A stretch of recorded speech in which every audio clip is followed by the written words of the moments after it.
Rockaways Productions presents The Casey Waters Show, episode 492, A People's History of the United States by Howard Zinn, Part 4.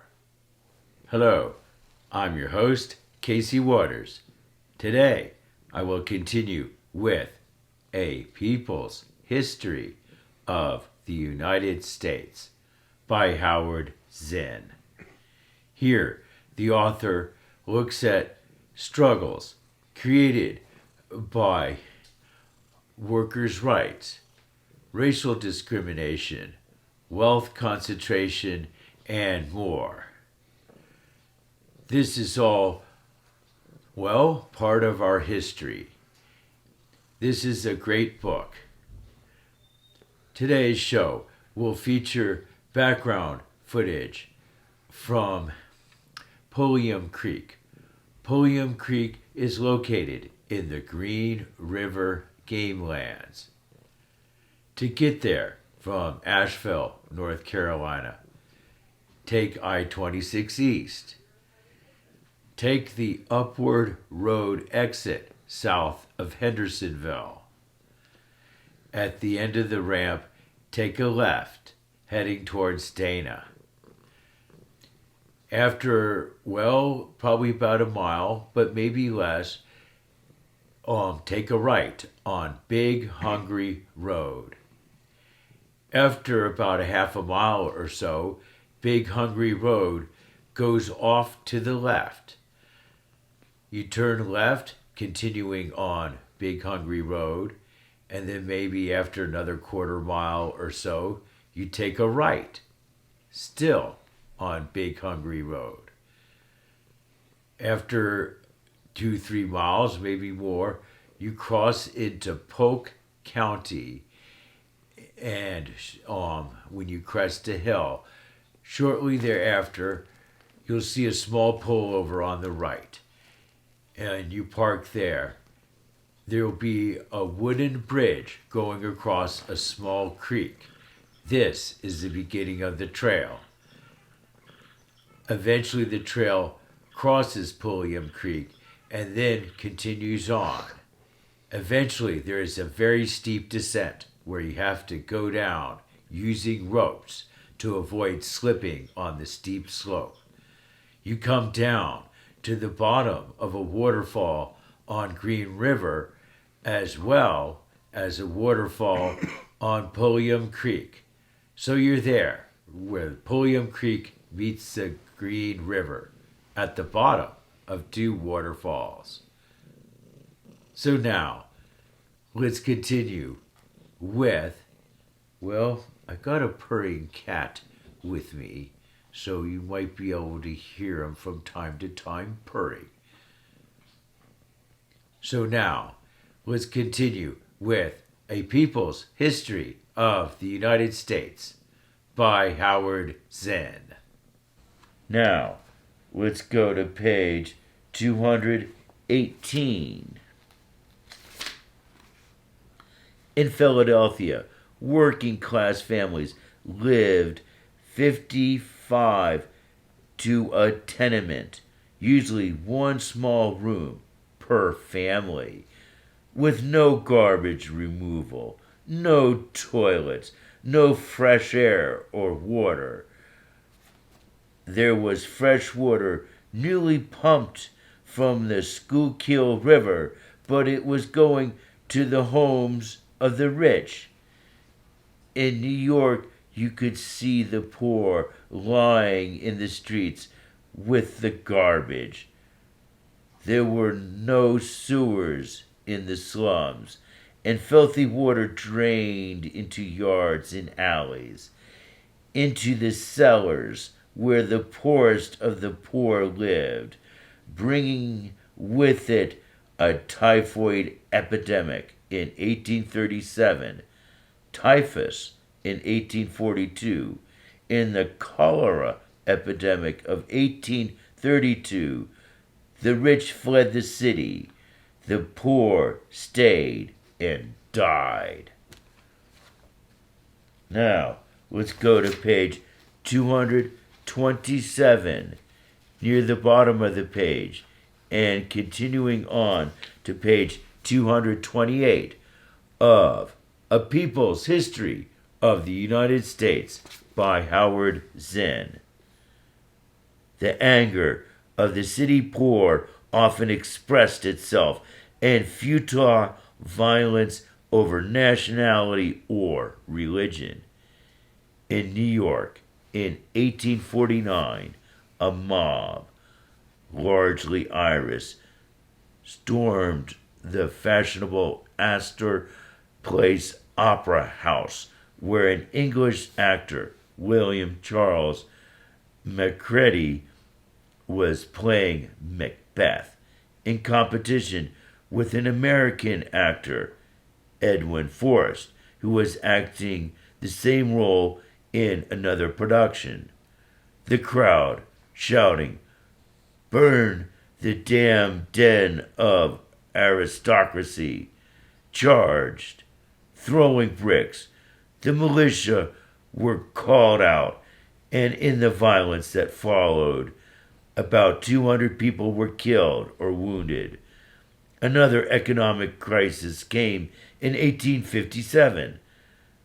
The boom in railroads and manufacturing, the surge of immigration, the increased speculation in stocks and bonds, the stealing, corruption, manipulation led to wild expansion and then crash.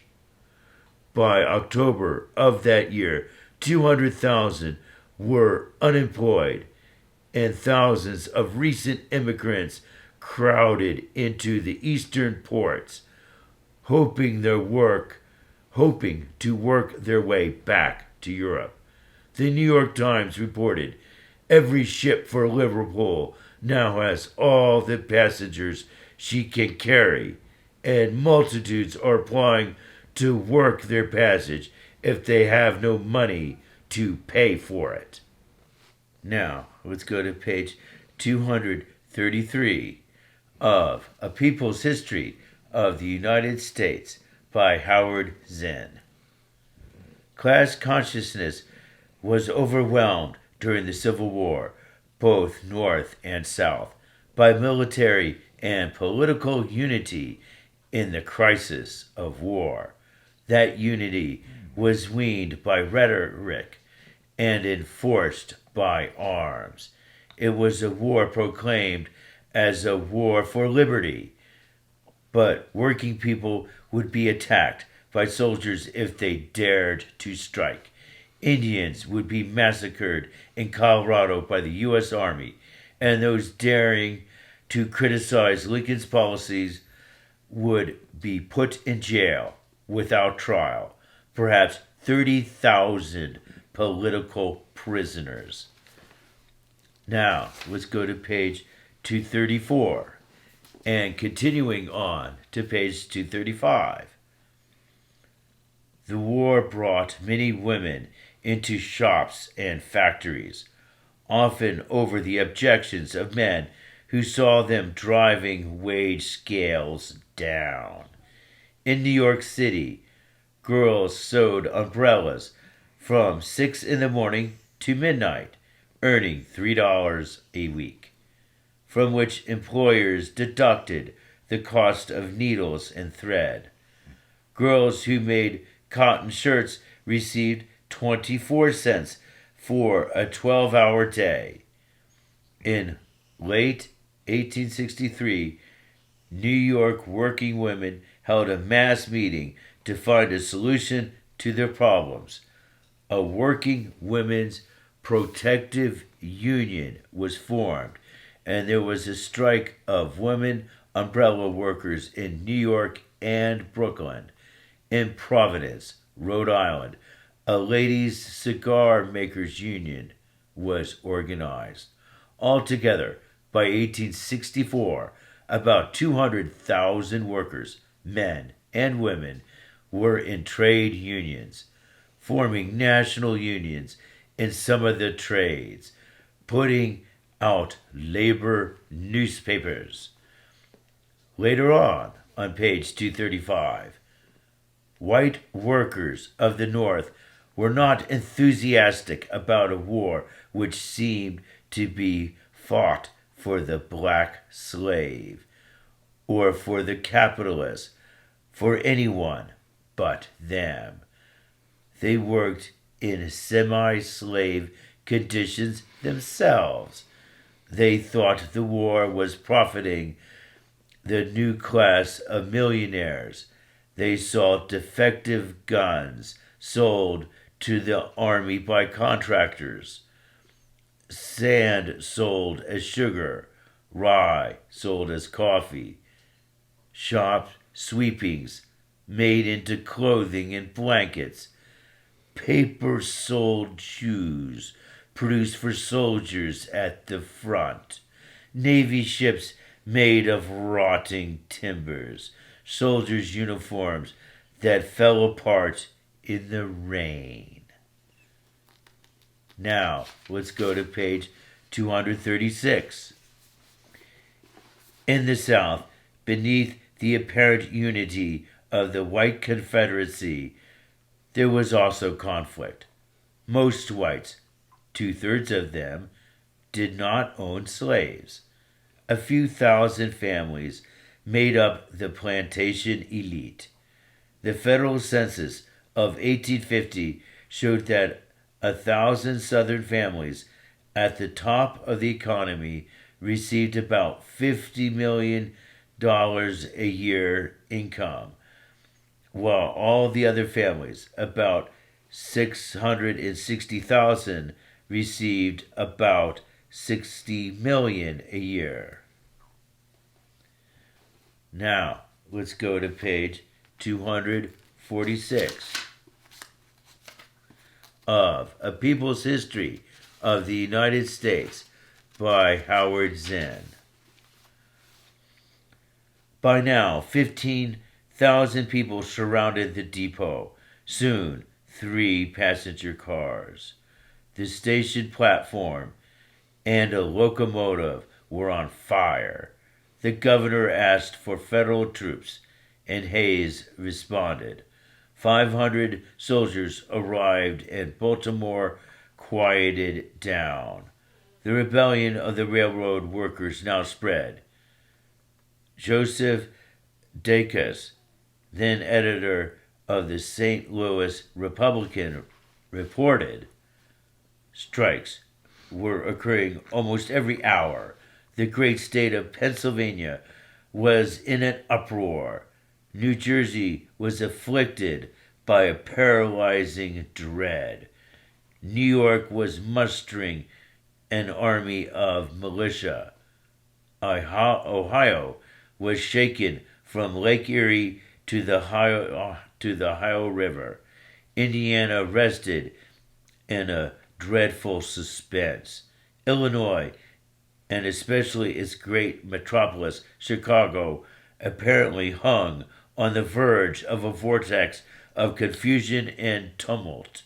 St. Louis had already felt the effect of the premonitory shocks of the uprising.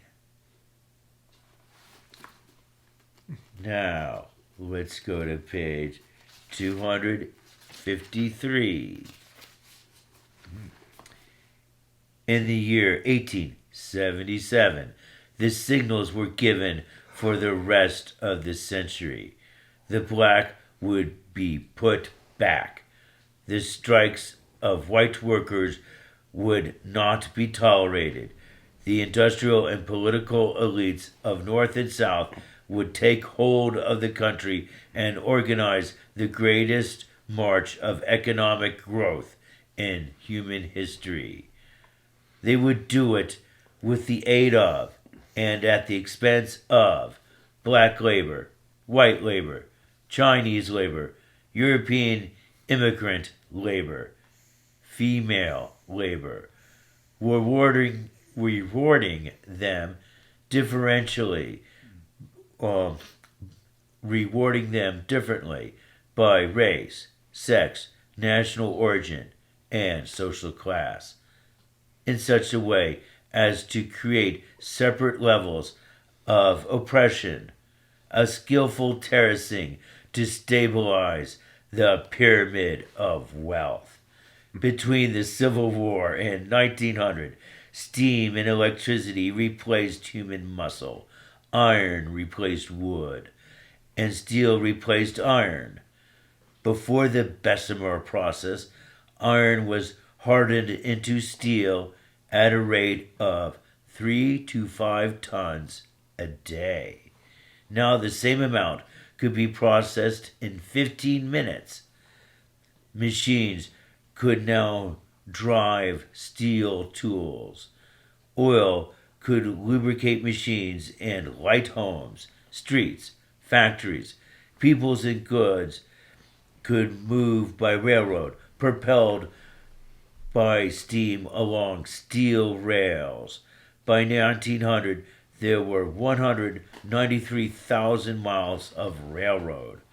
The telephone, the typewriter, and the adding machine speeded up the work of business. Machines changed farming.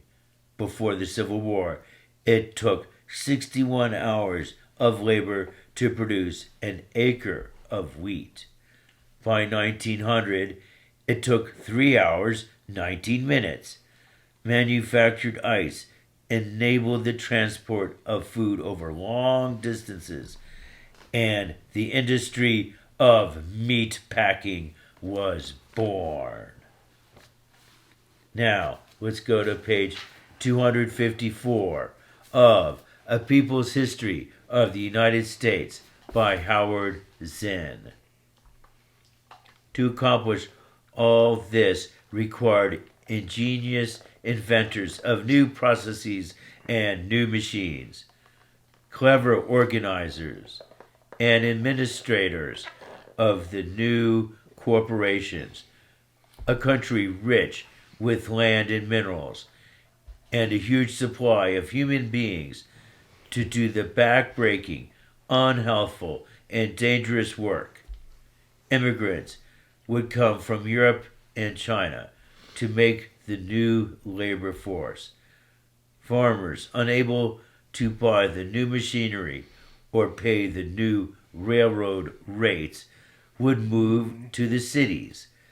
Between 1860 and 1914, New York grew from 850,000 to 4 million.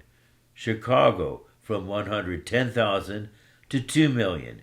Philadelphia from 650,000 to 1.5 million. In some cases, the inventor himself became the organizer of business, like Thomas Edison, inventor of electrical devices. In other cases, the businessman compiled other people's inventions, like Gustavus Swift, a Chicago butcher who put together the ice-cooled railway car with the ice-cooled warehouse to make the first national meatpacking company in 1885. James Duke used a new cigarette rolling machine that could roll, paste, and cut tubes of tobacco into 100,000 cigarettes a day. In 1890, he combined the 4 biggest cigarette producers to form the American Tobacco Company. While some multimillionaires started in poverty, most did not. A study of the origins of 303 textile, railroad, and steel executives of the 1870s showed that 90% came from middle or upper class families. The Horatio Alger stories of rags to riches were true for a few men, but mostly a myth, and a useful myth for control. Now let's go to page 269. And continuing on to page 270. In April, in East St. Louis, there was a battle between strikers and police. 7 working men were killed, whereupon workers burned the freight depot of the Louisville and Nashville. The governor declared martial law and sent in 700 National Guardsmen. With mass arrests, violent attacks by sheriffs and deputies, no support from the skilled, better paid workers of the railway brotherhoods, the strikers could not hold out. After several months, they surrendered, and many of them were blacklisted. By the spring of 1886, the movement for an 8-hour day had grown. On May 1st, the American Federation of Labor, now 5 years old, called for nationwide strikes wherever the 8-hour day was refused. Terence Powderly, head of the Knights of Labor, opposed the strike, saying that employers and employees must first be educated on the 8-hour day. But assemblies of the Knights made plans to strike. The Grand Chief of the Brotherhood of Locomotive Engineers opposed the 8-hour day, saying 2 hours less work means 2 hours more loafing about the corners and 2 hours more for drink. But railroad workers did not agree and supported the 8-hour movement. So, 350,000 workers in 11,562 establishments all over the country went out on strike. In Detroit, 11,000 workers marched in an 8-hour parade. In New York, 25,000 formed a torchlight procession along Broadway, headed by 3,400 members of the Bakers Union. In Chicago, 40,000 struck, and 45,000 were granted a shorter working day to prevent them from striking. Every railroad in Chicago stopped running, and most of the industries in Chicago were paralyzed. The stockyards were closed down. Now, let's go to page 283 of A People's History of the United States by Howard Zinn. Between 1860 and 1910, the U.S. Army, wiping out the Indian villages on the Great Plains, paved the way for the railroads to move in and take the best land. Then the farmers came out for what was left. From 1860 to 1900, the population of the United States grew from 31 million to 75 million. Now, 20 million people lived west of the Mississippi, and the number of farms grew from 2 million to 6 million. With the crowded cities of the East needing food, the internal market for food was more than doubled. 82% of the farm produce was sold inside the United States. Farming became mechanized. Steel plows, mowing machines, reapers, harvesters, improved cotton gins for pulling the fibers away from the seed, and by the turn of the century, giant combines that cut the grain, threshed it, and put it in bags. In 1830, a bushel of wheat had taken 3 hours to produce. By 1900, it took 10 minutes. Specialization developed by region. Cotton and tobacco in the South, wheat and corn in the Midwest. Land costs money, and machines cost money. So farmers had to borrow, hoping that the prices of their harvests would stay high so they could pay the bank for the loan, the railroad for transportation, the grain merchant for handling their grain, the storage elevator for storing it. But they found the prices for their produce going down and the prices of transportation and loans going up because the individual farmer could not control the price of his grain, while the monopolist railroad and monopolist banker could charge what they liked. Now, let's go to page 291 of A People's History of the United States by Howard Zinn. Racism was strong, and the Democratic Party played on this, winning many farmers from the Populist Party. When white tenants, failing in the crop lien system, were evicted from their land and replaced by blacks, race hatred intensified. Southern states were drawing up new constitutions, starting with Mississippi in 1890, to prevent blacks from voting by various devices and to maintain ironclad segregation in every aspect of life. The laws that took the vote away from blacks, poll taxes, literacy tests, property qualifications, also often ensured that poor whites would not vote. And the political leaders of the South knew this. At the Constitutional Convention in Alabama, one of the leaders said he wanted to take away the vote from all of those who are unfit and unqualified. And if the rule strikes a white man as well as a Negro, let him go. Casey Waters Show.